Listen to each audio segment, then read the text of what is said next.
We'll be talking about Earn a Bike. We're going to talk about all the grants that they won last night from Philanthropitch, and the longest running Tejano Conjunto festival in the country is back in person. Coming up, what makes this festival so special? Plus,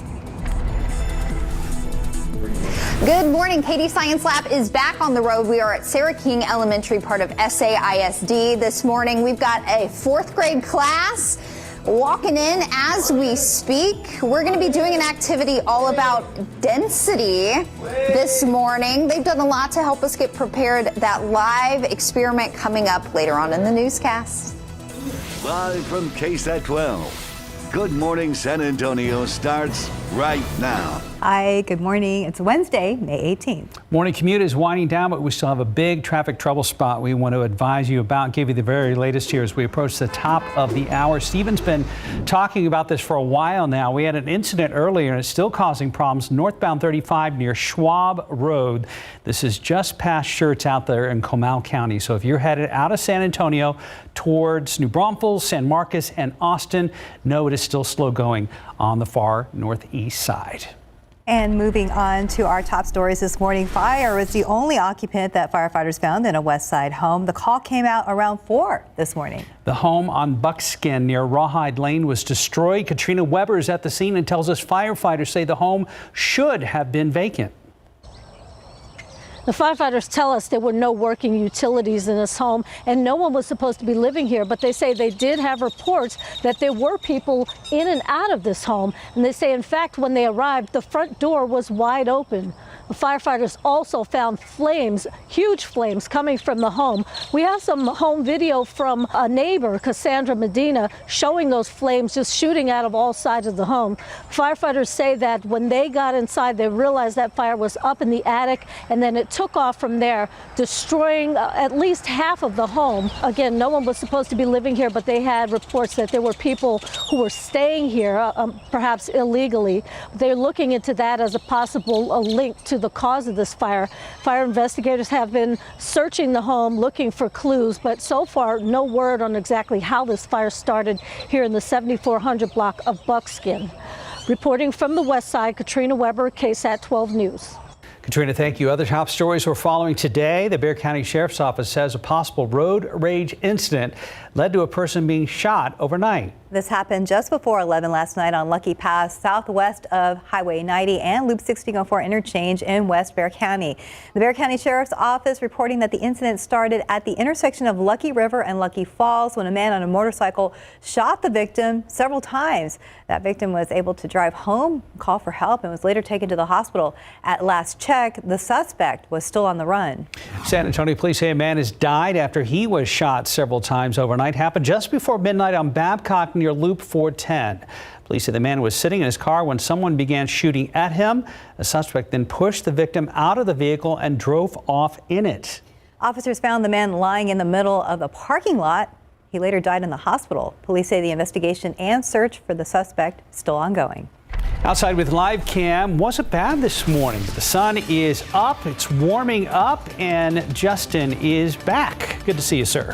Thank you very much. Yeah, the cloud's trying to clear out. We're going to see another hot day. But what I'm going to start with today is something we haven't been able to talk about in a while, and that is rain chances. They are in the forecast. Not today, not tomorrow, but as we get into Friday evening especially, we could see a few storms, and that carries over into Saturday, Sunday, and even next week. So there's some light at the end of the tunnel here after this stretch of really hot weather. Today, no different though. 99 degrees, our forecast high, winds out of the south anywhere from 10 to 20 miles per hour. We could set another record today too, by the way.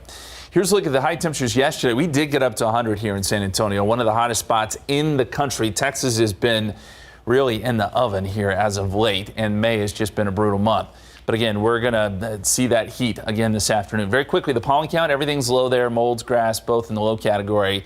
And your forecast, we'll see those temperatures eventually make their way to near 90 by noontime and then close to 99 by 5 o'clock. Mostly sunny skies and still warm this evening, too, with southerly winds 10 to 15 miles per hour. Coming up, we'll break down those rain chances. We'll talk about some cooler temperatures, too. That's coming up in just a few minutes. Thank you, Justin. Your morning headlines. We're continuing to learn more about that mass shooting in Buffalo, New York, and new details emerge on that terrifying plane crash in China. Plus, we're learning where we can find the best place to live. RJ Marquez joins us now with all those details. Good morning. Yeah, good morning, guys. Some new rankings out today. Gotta say, I don't really agree with them, but we will discuss here a little bit. The best places to live. I don't know, it's a little interesting list there. But guys, of course, we start with this new information here on the 18-year-old that was accused of Saturday's shooting at a Buffalo supermarket. Officials now saying that he mapped out his plan on a popular app months before this shooting. The suspect reportedly typed out his plans in early December on a free app called Discord, where people can join in and talk about various topics. A Discord spokesperson also revealed the suspect, Peyton Gendron, invited people to view a chat on the platform to see a live stream of the shooting. That, of course, ended with 10 people dead and 3 others injured. So those logs also showed Gendron's white supremacist beliefs and views. ABC News is reporting this morning that they obtained documents that appear to show that Gendron planned to continue his rampage even down the street from the supermarket. He's been charged with first-degree murder. President Joe Biden and the First Lady were in Buffalo yesterday to meet with those victims, the families of those victims. Okay, now the latest on the plane crash in China that killed 132 people. The Wall Street Journal is reporting this morning that the black box data suggests that someone inside the cockpit intentionally crashed the plane into a mountain this past March. You're seeing video right here. Officials analyzing the flight data say that it clearly points to someone in the cockpit intentionally pushing the plane into a nosedive. Experts also say that evidence shows the plane's landing gear was never deployed and the flaps were never engaged. Investigators also looked into the personal life of one of the pilots and believe that he may have been struggling through some issues. Now, China has not publicly said what it believes caused the crash, and Boeing does not believe there's any mechanical issues with that plane in question. All right, moving on to some other news here. Federal lawmakers are on a spending legislation spree this week, now looking to pass bills that would provide funding to help Ukraine address the baby formula shortage, and to support small businesses. The Senate is expected to pass a Ukraine aid package tomorrow and also fast-track a bill to help restaurants, bars, and other businesses still struggling due to the pandemic. Democrats also looking for $28 million to try and ease the baby formula shortage. Some Republicans say focusing on the supply chain could be more effective for easing that shortage that, of course, many parents are absolutely feeling when it comes to baby formula. Okay, now to those rankings that are out today. And this is the rankings for the top 25 places to live across the country. And bummer, San Antonio did not make the list. Who's putting this together here? U.S. News and World Report, that's who, released its 2022 and 2023 Best Places to Live list. It ranks the nation's 150 most populous metro areas on factors including quality of life, affordable housing, and the local job market. So Huntsville, Alabama ended up ranked first, okay. Colorado Springs, Colorado, great town, been there, was second. But this one here kind of threw me off, guys. Green Bay, Wisconsin was third. Have they ever been up there during the winter? Maybe they're football fans. Maybe, Packers fans, right? Yeah. The only Texas city to make the top 25 was Austin, and they landed at 13. And if you're wondering, out of that 150 top list there, San Antonio ended up ranked 83rd. Gotta be honest with you, RJ. I don't mind being lower on the list. It kind of keeps us off the radar, That's right? True. That's like true, our yeah. little secret. I guess. Yes. Like my San Antonio feelings are hurt. But I did see that Huntsville got the top spot. I went to high school with a girl outside D.C. that went to Auburn and wound up getting married, settling in Huntsville. She loves it there. Very interesting. A lot of aerospace involved in that part of the country, too. Very interesting. So, yeah. Well, you make a good point about San Antonio being right there in the middle. I guess, maybe a lot of people going to Huntsville now. Yeah. Colorado Springs, again, been there before. Yeah. Beautiful area there. So, we'll see. I think Dallas-Fort Worth was in the 30. Okay. Around there. Well, they can keep their higher rankings. Exactly. I'm okay with that. We'll take it. We're good being a little bit lower on this list. We absolutely are, at least for me. Thank you, RJ. Good to see you. Right now, 9:07, about 75 degrees, still ahead on GMSA at 9. A Defender's investigation that is getting a lot of attention online. We're going to share that story coming up in a few minutes. And a live look at Katie's Science Lab on the road again. The students at Sarah King Elementary are getting ready for their experiment with Katie and David, not to Katie and David, with Katie and David. That's coming up in a few minutes. But before that, think of it as a kind of a Shark Tank for nonprofits. So Max Massey is going to join us after the break with a look at Philanthropic Pitch and how it's raising money for some great organizations. Welcome back. About 11 minutes past the hour. Philanthro Pitch is a social impact fast pitch competition for innovative and scalable local San Antonio nonprofits. The program rallies together nonprofit organizations, corporations, foundations, and business leaders to support out-of-the-box solutions to some of our community's toughest problems. Max Massey joined us live for some members of one of the winners of the competition. Max, what are we talking about here? Good morning, guys. You guys said it best. It's kind of like Shark Tank, but for philanthropies. And take a look. We are talking about Earn a Ride or Earn a Bike, and it is so impressive. You know, we've been talking about it throughout the morning. I mean, just look at all the checks. We have enough checks. Look at that. More than $50,000. Joined here with Christina. So, Christina, for those who don't know, how does Earn a Bike work? So Earn a Bike, our mission is to promote active and healthy living by increasing access to bicycles.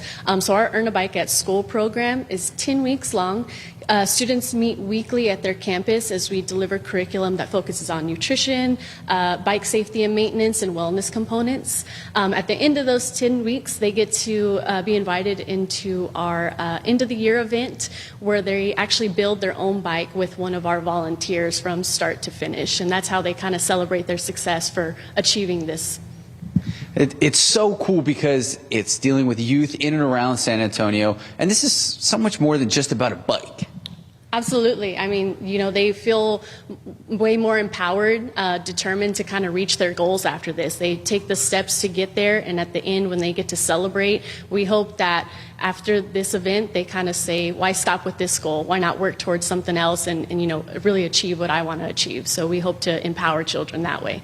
How many districts, how many kids you guys hope to help out? So for this year, we will be in Harlandale ISD. We are working with Southside ISD and SA ISD as well. So hopefully around 200 students this year. At the end of the year in December, we'll get to celebrate that win. How can people in and around our community also get involved? So we're very volunteer driven. We couldn't do this at all without our volunteers. So if you're interested in volunteering, we have lots of opportunities again at that end of the year event. And then obviously just donating. We could use all the funding that we can get to obviously impact more children. Speaking of the funding, at Philanthro Pitch last night, you guys won a lot. Where is this funding going to go? How's it going to help out? So we're hoping to bring on an additional staff member just to help out with reaching those additional school districts, getting in touch with those schools, seeing if there's a need for this program there in their community and getting that started that way. All right, Christina, thank you so much. If you guys have any questions, we're going to have so much more coming up on the news at noon. And of course, KSAT.com. Marks. That was the wildest transition ever, Sure. Max. Thank you.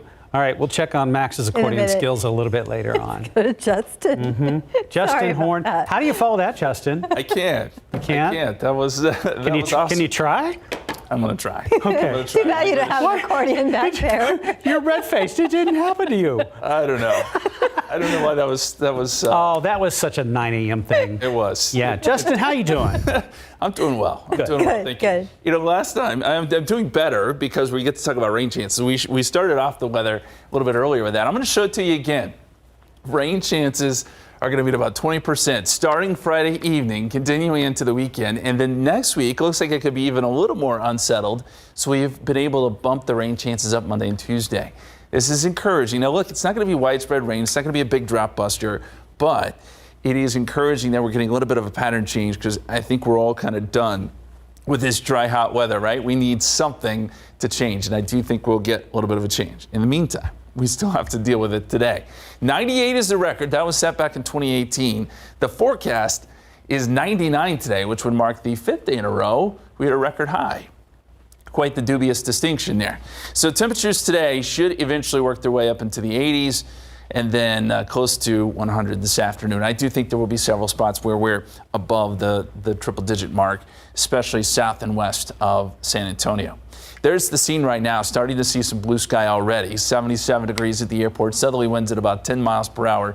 Dew point is at 67, and that number will start to drop a little bit more as we head into the afternoon. So it'll be a dry heat, but hot nonetheless. Satellite picture shows we do have some clouds rolling through here. These are looks like some high and mid-level clouds. Once those pass through, we should see some mostly sunny skies this afternoon. Some off and on clouds, but probably more sun than cloud cover.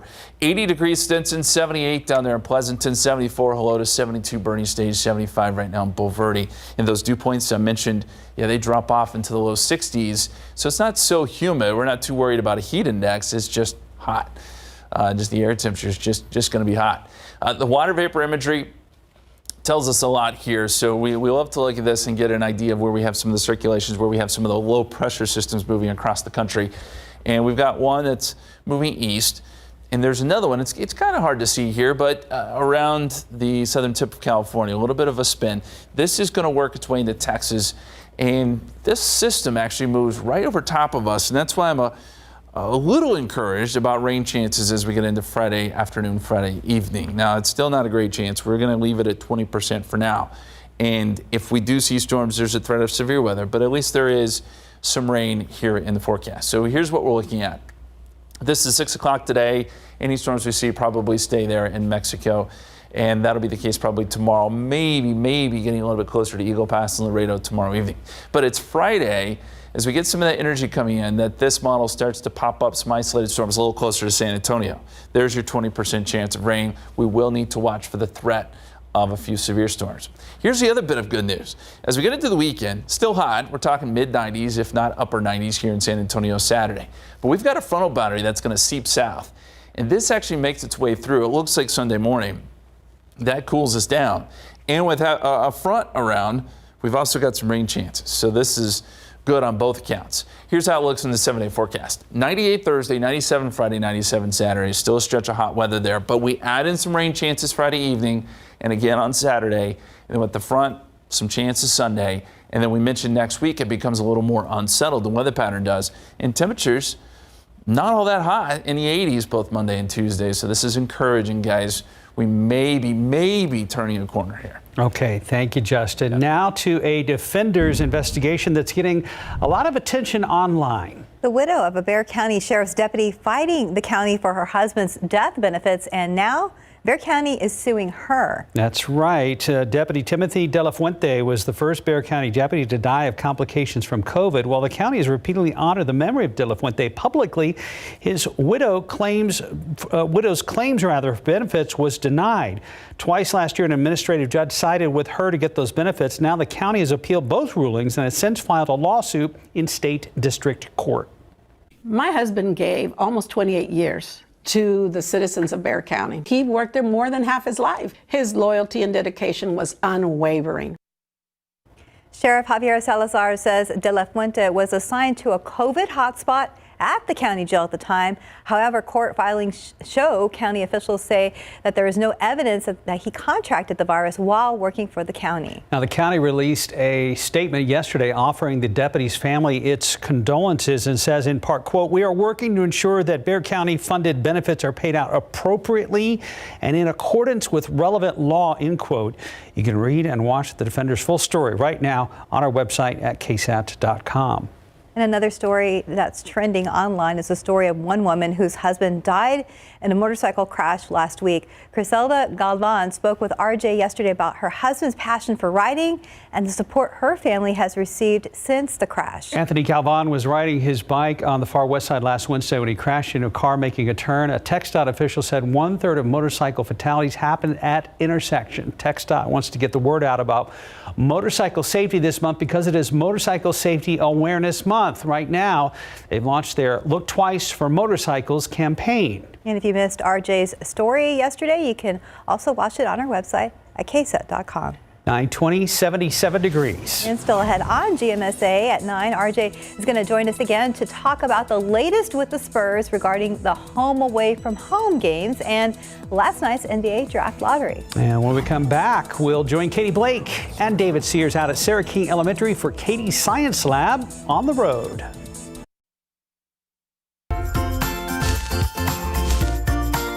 Katie's Science Lab is back on the road this morning. Katie and David are out at Sarah King Elementary on the west side. So they are visiting a fourth grade class right there. And Katie, what kind of experiments are you guys doing today?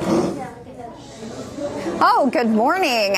Yes, we are with Miss Contreras' 4th grade class, and they've been learning about density, and I know school's almost out for the summer, but we got a little bit of time left, so we're squeezing in another science activity today. So they are making density towers. It's going to be something that ends up looking like this, but basically we're taking a lot of different kinds of liquid that all have different densities and stacking them on top of each other and seeing how they don't mix together because they've all got different densities. So we've already been doing some prep work. We're in this thing. We're ready to go. So we've already got our first 3 layers. We've got our honey, corn syrup, and maple syrup. So you guys, you have your first 2 layers. Let's go ahead and pour in our maple syrup. So you guys go ahead and do that. And I'm going to walk Assistant David through the rest of the steps. All right, next is our milk. So for those of you watching at home, we've already put our liquids in order from most dense to least dense. So they did some brainstorming and talking amongst themselves,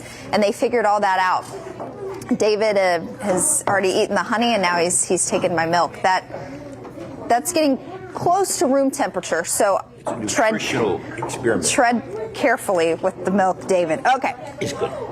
So everyone's putting in their maple syrup. We have that in there. Look at there. Next is going to be Milk. the milk. Syrup. So when you guys have your maple syrup in there, go ahead, just twist the top off of that milk carton and start pouring it in. You can be pretty generous with the milk. How's it working over here? Very good. Go ahead. Go. Good. Concentrating that. And I want to talk to you while you're concentrating. Very good. Very good. Let's see your look on her face. Very good. All right. This group is ready for the milk. We'll see if David's. No, that's a good amount. You can stop there. All right. Very good, very good. David, I don't think your mic is working, but that's okay. It's not working? All right, so we're at our milk. Next is the dish soap. We've got about 4 more liquids to pour in, you guys. So those of you watching at home, we're going to keep it going here. We're going to finish up our density tower after the break. Next is the dish soap, you guys. Go ahead, once you have your milk in there, start slowly pouring in the dish soap. All right, we'll be back to finish up this density tower at Sarah King Elementary right after the break. See you in a few.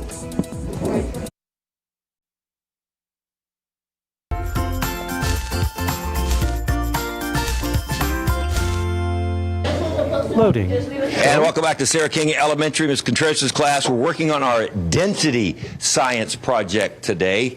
This is Kenya, and we got instructions from Katie Blake just a second ago. So this is the last ingredient we were working on, was pouring the dishwashing soap in there, right? The dishwashing liquid. And how did she say to pour it in there?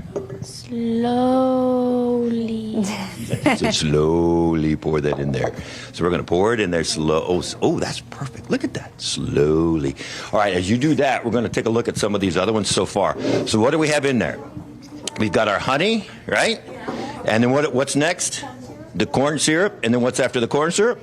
The maple. And then what's next after that? The milk and the what's soap. Next after that? The soap. The soap. All right. So, Katie, what's next after the soap? We're ready to go. After the soap, we've got our regular old drinking water that, because it's clear, so we make it easier to see, the students have colored it with the food coloring of their choice. So the next is going to be the water. So you guys have that in your cup. Go ahead. Also, pour slowly, just to minimize any mixing. So go for it. Add that water in.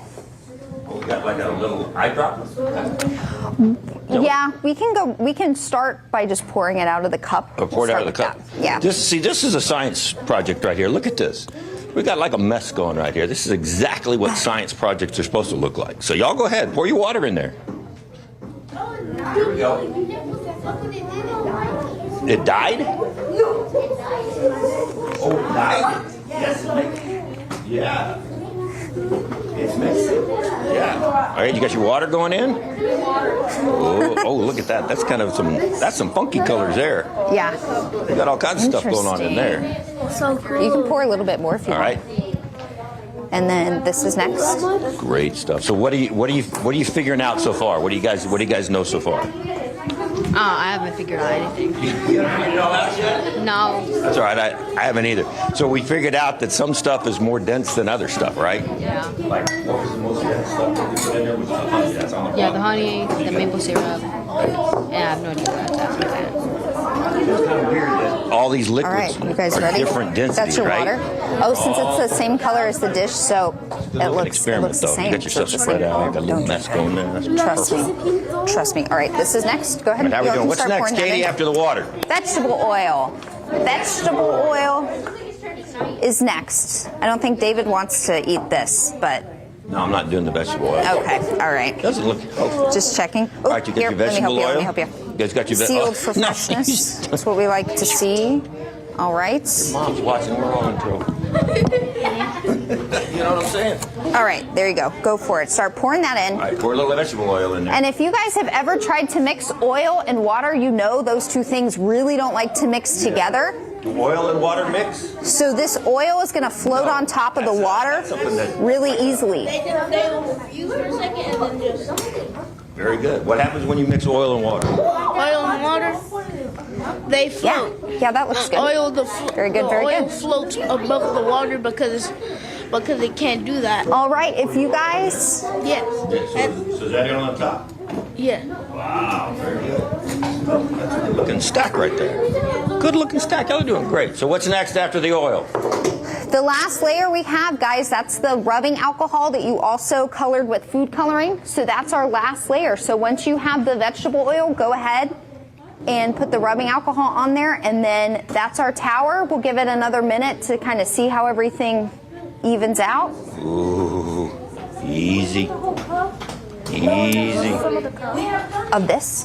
Go ahead and you can put the whole thing in there. Yeah, go for it.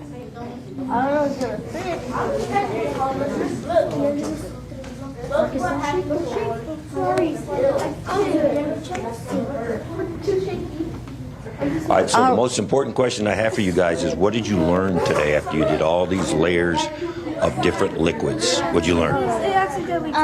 It's okay. It is okay that it dripped. That is okay. How it's slippery, I guess. So the heaviest, the most dense was what? What's on the bottom? The honey. What's on the honey's on the bottom and what's on the top? The corn syrup. What's on the top layer right there? What's on the very top? That was the rubbing alcohol, right?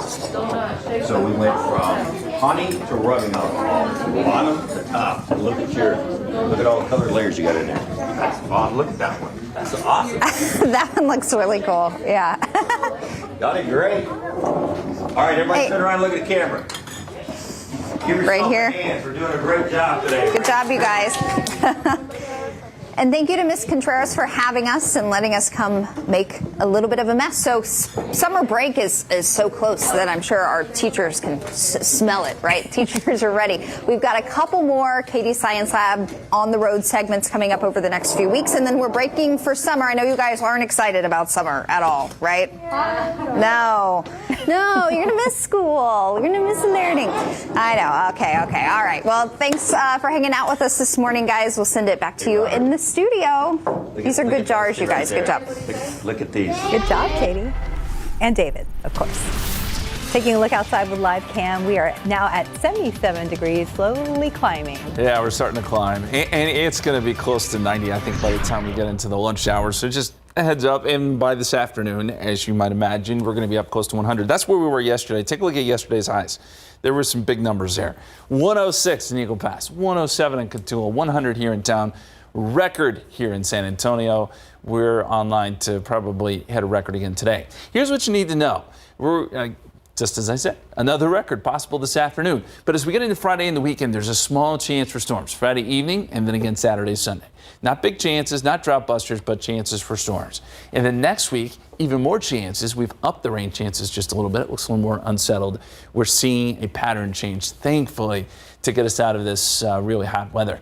At the moment, 77 degrees at the airport, 80 Pleasanton, 74 in Hondo. You're still seeing some comfortable readings around Bandera and Bernie Stage, but that's not going to last much longer. Here's your KSAT 12-hour forecast. 89 noontime. We should be up around 99 this afternoon. We are seeing a little bit of cloud cover right now, but that'll pass by. And then this evening, looking at still some warm temperatures even through 8 o'clock. 93 degrees at 8 o'clock with southeasterly winds around 15 miles per hour. Guys. Thank you, Justin. Good news, folks. Schertz police are telling us that incident 35 in Schwab Road is no longer causing a problem. We still see a vehicle off to the side of the road there, but things look much better, especially in those northbound lanes of I-35 heading from Bexar into Comal County. And after it was canceled back in 2020, then running online last year, the Tejano Conjunto Festival is back for a week of in-person events. San Antonio is celebrating 40 years of the festival and attracting music music lovers, not only from the U.S. and Mexico, but internationally. Tiffany Huertas joins us live from Rosedale Park, where they're setting up for a Conjunto dance for seniors. Good morning, Tiffany.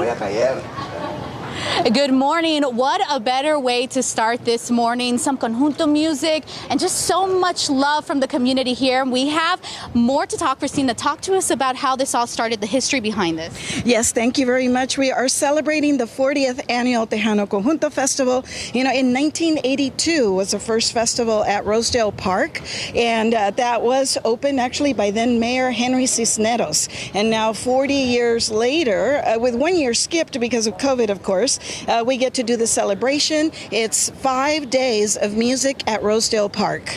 And we're seeing people already gathering over here. What should people expect this year? Well, right now we're getting ready for our seniors dance, which starts at 10 a.m. And then this evening we have the Conjunto Hall of Fame, which is going to be a dinner and dance induction ceremony. And then Thursday, Friday, and Saturday we have over 50 bands of Tejano music and Conjunto music. Passes are available for purchase here at the door. And we're going to have many greats, many Conjunto greats like Los Cachorros de Juan Villarreal. And like Felipe. And this morning we have Felipe with us here performing. Felipe, you've been performing and playing since you were 10 years old, and you were inducted into the Conjunto Hall of Fame in 2018. Can you talk to us about what makes it so special for you? Well, it was a surprise to me, you know, and Yadira Lozano, she was the one that gave me the news, and then Christina, you know, she would supervise everything. She took me to the television station. I believe it was KSAT. No. And then you said you love to play because you love to see people dance. Yeah, like I said, you know, I like to see the reaction of the dancers, you know. So today we're going to see some reaction. Okay. Right? You're going to play us a little bit? Yes, ma'am. And we have a group here that is going to, you know, just show off their moves this morning. Right. So take it away. Come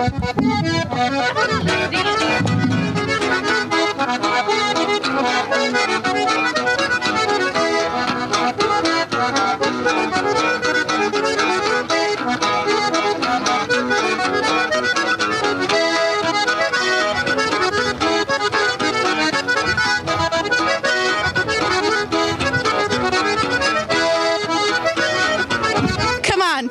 If this is not fun, I don't know what is. Look at Felipe go. Look at all of these dancers. How fun is this, guys? Awesome job, Tiffany. Yeah, great job. Keeping in step and talking to us at the same time. I'm telling you, multitasking here. Yes, you are. Tiffany Huertas live. Thank you, Tiffany. Have fun out there. 9:40, about 77 degrees. You're watching GMSA at 9. And after the break, we are talking Spurs with RJ. We'll be right back. And welcome back. It's 9:44, and as you know, the Spurs are not in the playoffs. However, we get to talk about them this morning. Yeah, we now know which Spurs draft pick they have coming up in the upcoming NBA draft. We also know they're playing some of those home games away from home as we go into this upcoming season. RJ Marquez is here.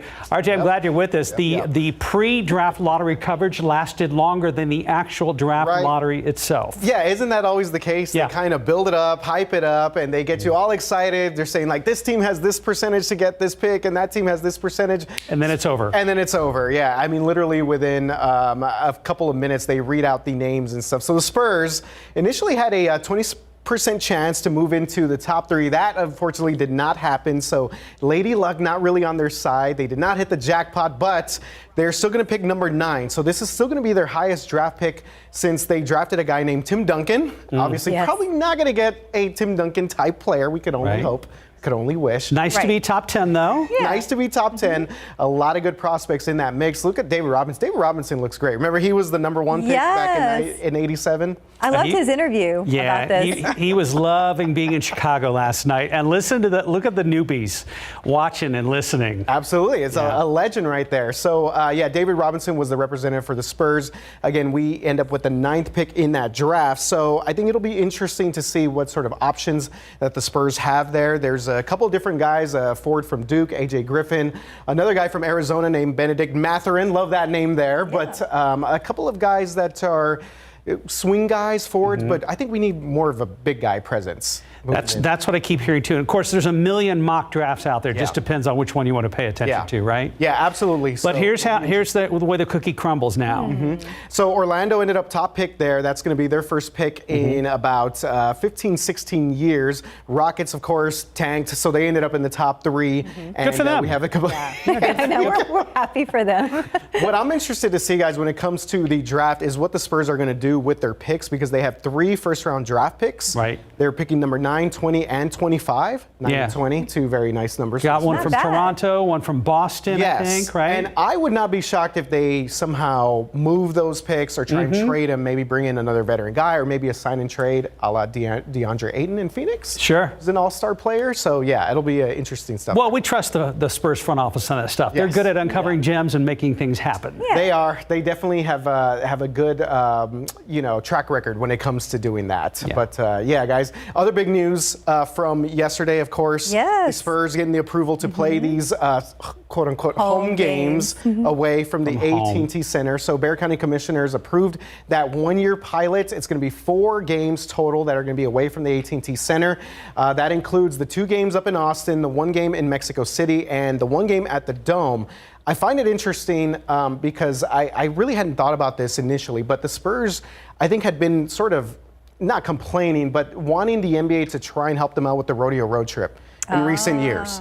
So I wonder if that game in the Dome, maybe one in Austin, is going to be in between that rodeo road trip, so that the rodeo's still at the AT&T Center. That would help. We get the game at the Dome, and then we get one in Austin to keep the guys here instead of being on the road for, what is it, like 2.5 weeks? Right. A very long time. I never connected the dots on that either. And of course, we'll find out when we get the schedule. Absolutely, yes. Yeah, and until we get final approval from the NBA as well. So that is one little bit of silver lining. I think most people knew that this whole deal with Austin would kind of go through. Right. Again, the Spurs initially wanted a 2-year pilot program. They end up getting the 1 year. Right. So, we'll see how those games work. So now it's officially official. It's that those 4 are going to be elsewhere. Unless the NBA somehow kind of puts a wrinkle in the whole plan there. Well, wouldn't it be, I don't want to say better, but can't more fans pile into the Alamo Dome than the AT&T Center? It would be based on what the old attendance figures used to be, because they used to get close to about 30,000 for like playoff and finals games there. Well, and we kind of threw it away at the end, but could the NBA put the kibosh on all of this? I mean, do they get the final approval as far as scheduling goes? Well, scheduling and then the arenas need to be approved. They need to make sure that they're NBA ready, not only for the Spurs, but also for the visiting team as well. That includes the locker rooms, the sight lines, for the TV broadcast. There's a lot of different things that the NBA still needs to approve. Now, my guess is that the Spurs wouldn't go through all this without getting some form of preliminary approval. Why would they do? Exactly. So we'll see. It's going to be an interesting season. The Spurs just released a little video to commemorate 50 years now in San Antonio. So it's going to be a pretty interesting year. A couple of these road home games that we're talking about. Okay. RJ Marquez, thank you. Thank you. Guys. Thank you for bringing the Spurs back to the GMSA at 9. Also with the live cam and straight to Justin Horn updating us on a couple of different conditions. We can see the clouds there, at least over top of us, but there's some clear skies in the distance. Eventually we'll see these clouds clear. We got to talk about a little bit of smoke too. This is that time of year where agricultural burning down in parts of Central America and Mexico tend to work their way up into Texas. Not a big deal. These concentrations aren't huge, but anywhere you see kind of this green color, it represents where we're going to have some smoke in the atmosphere maybe next couple days. So heads up, that's one part of this equation. And then, oh man, you see that? I feel like this has happened recently. That is, that's a wasp, right? Right there on the live cam? Anyway. Yesterday, Justin. Yeah, he was. I think we've got a nest up there. Yeah, I don't know if it's Marvel or DC. It's one of the new series. Yes. Makes sense. First look there. Well, the good news is we can get him some good air quality. It's moderate. That's not so bad, even though we do have some of that smoke that we were talking about. Saharan dust is also going to be an issue. You know, this is the time of year we deal with that, too. It starts to work its way across the Atlantic. We're seeing a plume that will work its way into the Caribbean and then eventually into Texas. It looks like early next week. But again, just like the smoke, these are low concentrations, shouldn't be a big issue. We just need to point it out. And we'll get some more plumes of this Saharan dust and smoke working its way towards Texas in the coming months. Here's a look at the time lapse. We've had clouds this morning, a few breaks here and there, and starting to see more breaks as we get towards the 10 o'clock hour. 77 degrees at the airport. Southerly winds at about 10 miles per hour. Dew point is at 67. Temperature 73 Kerrville, 74 in Hondo, 78 Boulevardy, 75 in Randolph, and these numbers are starting to jump up quite a bit. And you can see that bit of cloud cover. It looks like some mid and high level clouds coming through. Once these pass, we should see quite a bit of sun this afternoon, enough to bring those temperatures back up to near record levels. And we showed you earlier on the water vapor that we have a little bit of a spin out near California. Still watching this. It's on the move, and it should work its way towards Texas by Friday. And if it moves where we think it will, it'll move right over top of us and give us some lift, hopefully for some thunderstorms. Now, we don't want the severe weather. We take just some rain, but it looks like we may get one with the other. Here's the forecast. By this afternoon, not much there, maybe a storm out in Mexico, and that'll be the case again tomorrow. But it's Friday where we get that energy coming in, that this model starts to produce some isolated storms, and that would be late on Friday, maybe even after sunset, that we get some of these storms to pop up. We'll have to watch for the threat of a couple of severe storms. From there on, rain chances stay with us. Now they'll be low, but we have some shots at rain. We've also got a frontal boundary to work with. So this is Saturday, 5 o'clock. We got temperatures in the mid-90s. By Sunday, this front actually slides down into the area. It's not terribly strong, but it's enough to cool temperatures down and maybe give us lift for some more showers and storms. At this point, we put everything in the 20% category Friday, Saturday, Sunday. We may be able to raise those rain chances a little bit if it keeps looking good. We'll evaluate that today, but right now just isolated stuff Friday, Saturday, Sunday. As we get into next week, it looks maybe a little more unsettled. We've put rain chances at 30% both Monday and Tuesday. You'll notice those cooler temperatures in the 80s Sunday, Monday, Tuesday, which sounds great with considering what we've been seeing. All right, we'll be right back. Tomorrow on GMSA and GMSA at 9, a two-part story. That's right. We're introducing you to a pair of SeaWorld trainers who share a special bond. Now, the first part of the story will air on GMSA at 6, and then part 2 will air right here on GMSA at 9 tomorrow. That's right. I think it's hot today. It's going to be hot today. Yes. That's what we were going to say. Sure. Thanks for watching, everybody. Bye, guys. Pregnant pauses are free.